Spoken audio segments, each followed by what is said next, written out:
وعندما انتهى الإمام من صلاته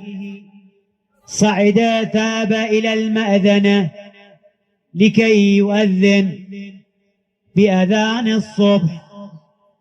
فصعد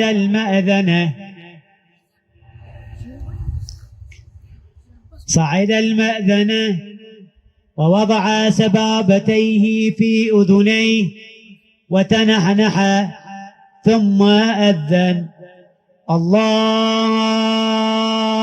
أكبر الله أكبر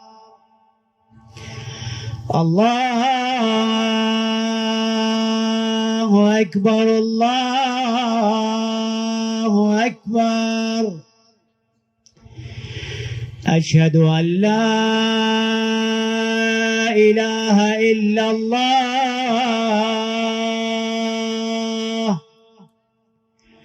أشهد أن لا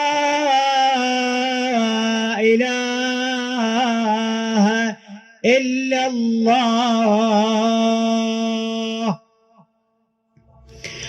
أشهد أن محمدًا رسول الله، أشهد أن محمدًا رسول الله. فلم يبق في الكوفة بيت إلا اخترقه صوته، ثم نزل عن المأذنة وهو يسبح الله